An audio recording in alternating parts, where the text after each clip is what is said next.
and now a reflection on a personal experience outside of UUCC by Dina Ferguson, who's particularly beautiful today.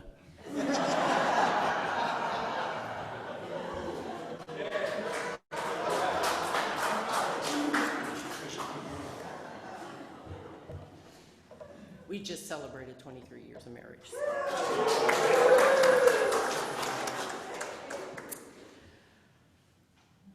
Mistakes and miracles. Mistakes. Still trying to tip towards a miracle. In Damon Young's 2019 memoir, What Doesn't Kill You Makes You Blacker, he grew up and coined the moniker Pittsburgh White. He is literally my contemporary. He went to Penn Hills High School. I was in the North Hills.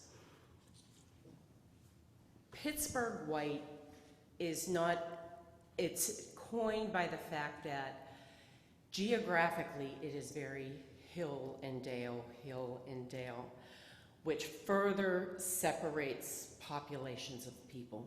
And that's how I grew up. I grew up white. White school, white neighborhood, white suburbs. Even my Pennsylvania public college experience was very white. I had one black family in the elementary school into the high school growing up, and one Hasidic Jewish family. My family was fiscally conservative. Pick yourself up by the bootstraps. I was the first person in my family on either side to graduate from college. As I grew up, I would wonder and I would observe, but I didn't ask the questions. And honestly, I probably wouldn't have gotten a good answer. I wondered why everybody that was waiting for the bus was majority people of color.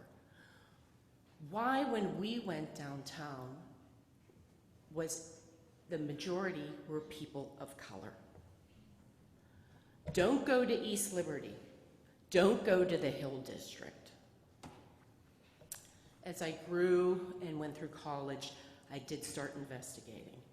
As I was young adulting, I worked in Braddock. Many of you might know that that is where the Pennsylvania Senator John Fetterman was first the mayor of. I was working at that medical center in that vast majority black community right before he became mayor. I lived in Highland Park, which was a mixed neighborhood, and I would run through East Liberty, that place I was told not to go to, on my morning runs before I went to work. And I was convinced for a long time that it was simply socioeconomic poverty, not understanding the root cause of that poverty. If people just had more resources, if they just had money, segue, you could read The Case for Reparations, the Atlantic article by Ta-Nehisi Coates. And yeah, reparations wouldn't be a bad thing. Money wouldn't be a bad thing. But then we had to personally experience resources by way of the foster care system, the Department of Social Services, Medicaid, and health care. Places that are underfunded, understaffed.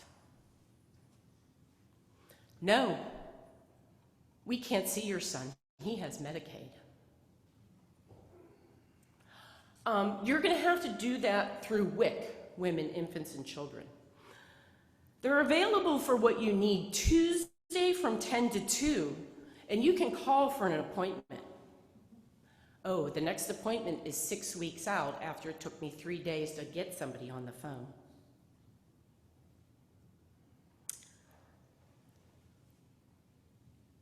Two college-educated, full-time working, home-owning adults, each with their own transportation and access to childcare, could barely manage navigating those systems.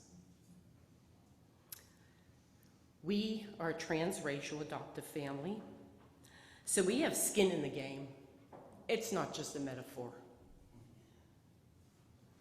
I will not be complicit. I work every day to be anti-racist.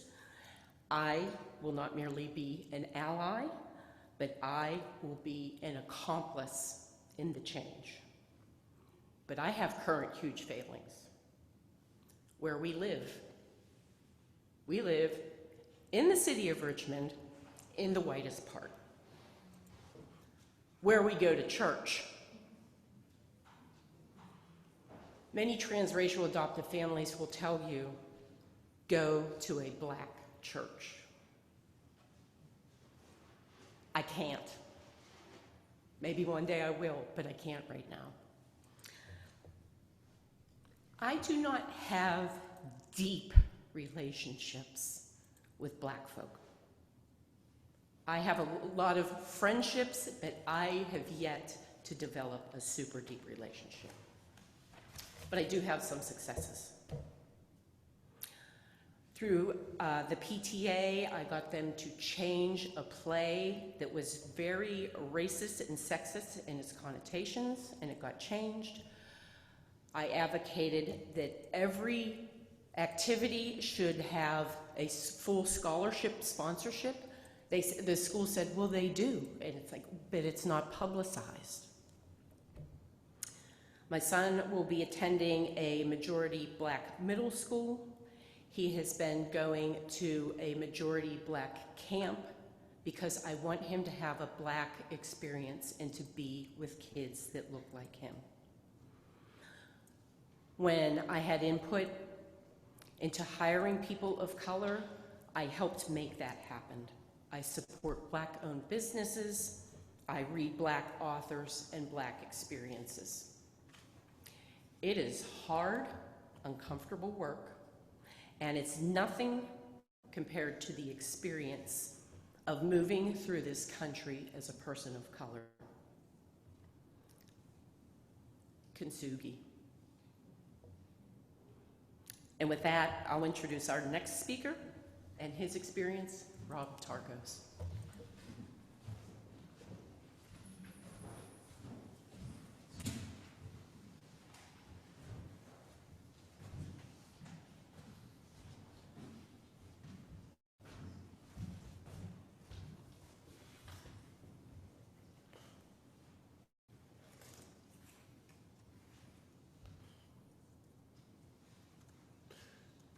The experience I have to talk about today comes from chapter 2 of Mistakes and Miracles.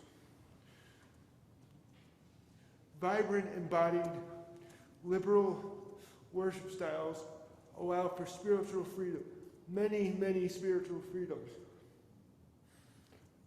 and freedom of expression. At UUCC, we have multiple forms of communion: water, fire, flour, and chocolate communions, just to name a few. Living out loud can exist together with waves of expressive sign language. You and your neighbor can experience both preferences. Love is the message of this church, and it allows us to make mistakes and be human. When those mistakes happen, shame and heartbreak can also often happen.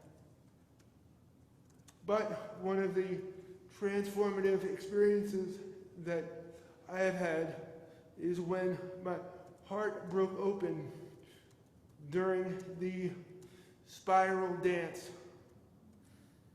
For me, the miracle was I just fit in by being myself.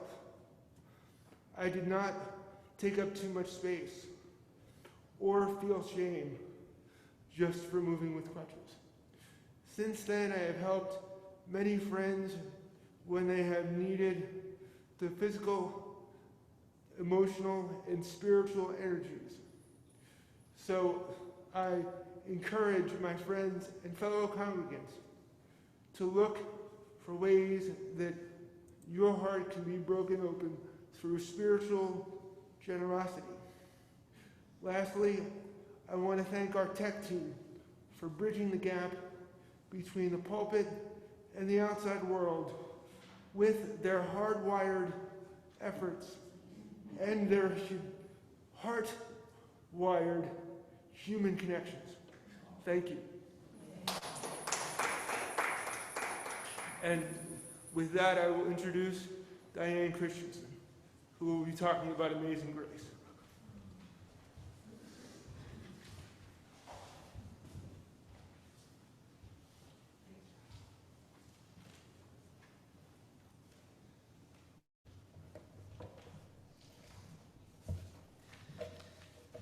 So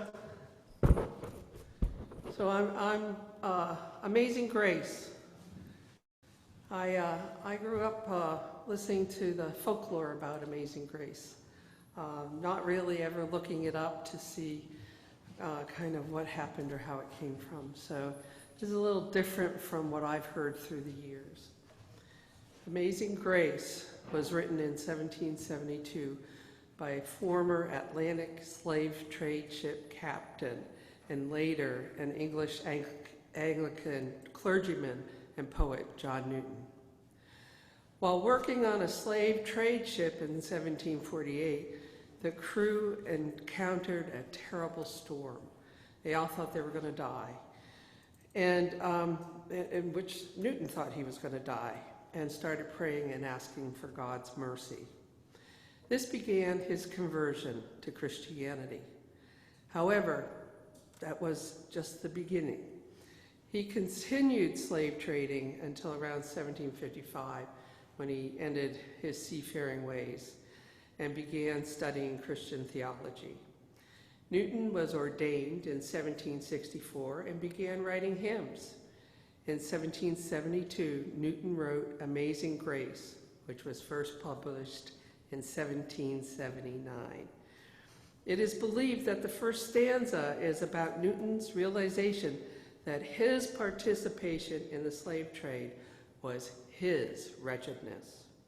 He became an abolitionist and worked with the English Parliament to abolish the slave trade, and shortly before his death saw the Parliament pass the Slave Trade Act of 1807.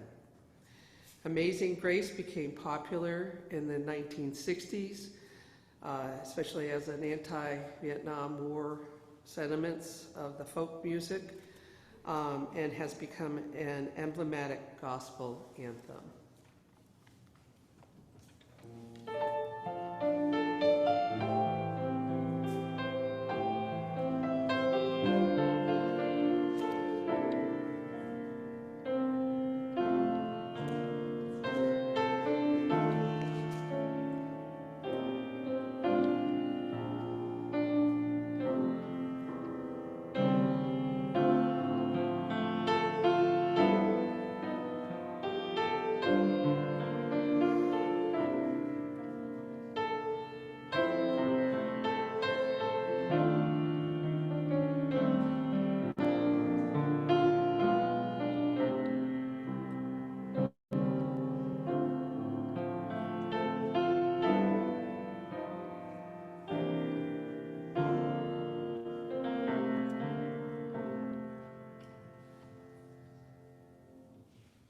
And now a reflection of a story from UUCC by Dorothy Fillmore.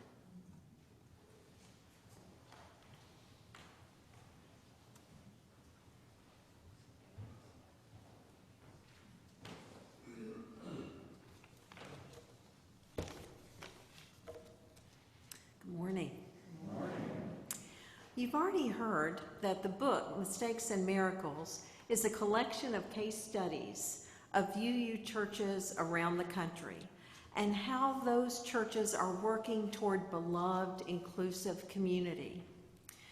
These churches are intentionally working to be compassionate, anti-racist, anti-oppressive, multicultural, and multi-generational.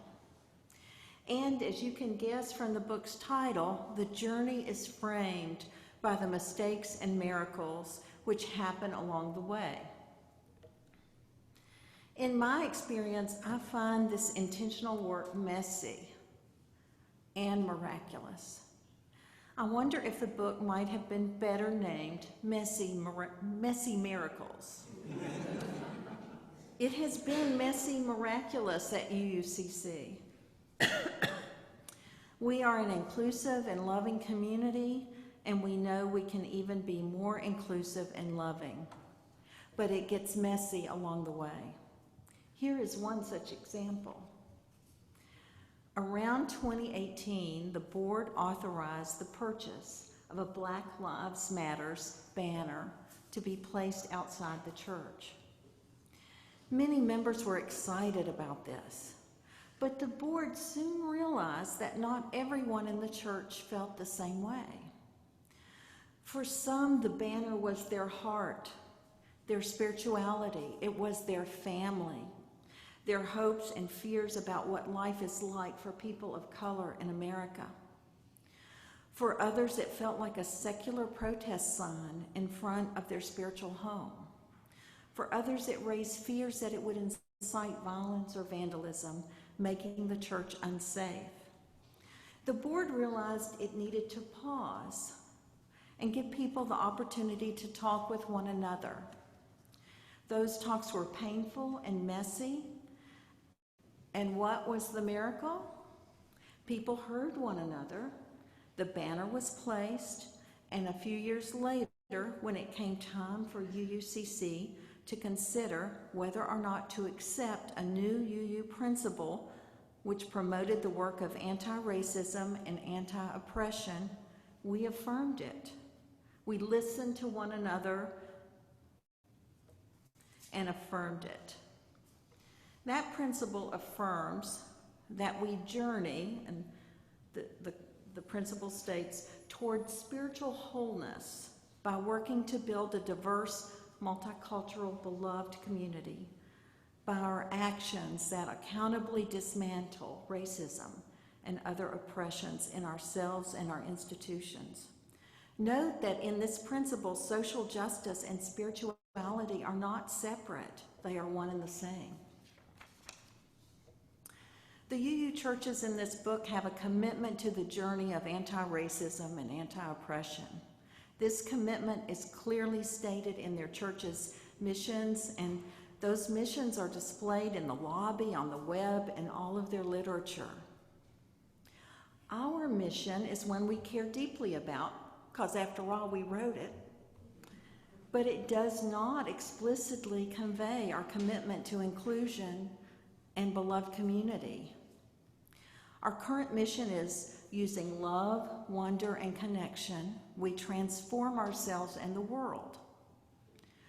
Early in 2016, when we created this mission, it suited the times. But now, the times have changed. Since we created this mission, 49 people were killed in a gay nightclub in Orlando. Trump was elected and held office. White supremacists marched and incited violence in Charlottesville. The Pittsburgh synagogue was the scene of an anti-Semitic mass shooting. Over 1 million people in the United States have died from COVID. COVID exposed tragic health disparities. George Floyd was murdered by police. An election was falsely denied. The Capitol was breached by a mob. And now the Supreme Court is rolling back freedoms. We live in what once was the capital of the Confederacy. The work of anti-racism is an imperative, especially here, especially now. It is time for us to update our mission to signify our commitment to beloved, inclusive community. We are the messy miraculous. We will continue to love and support one another, and we'll be messy. We can be messy on our way to the miracles.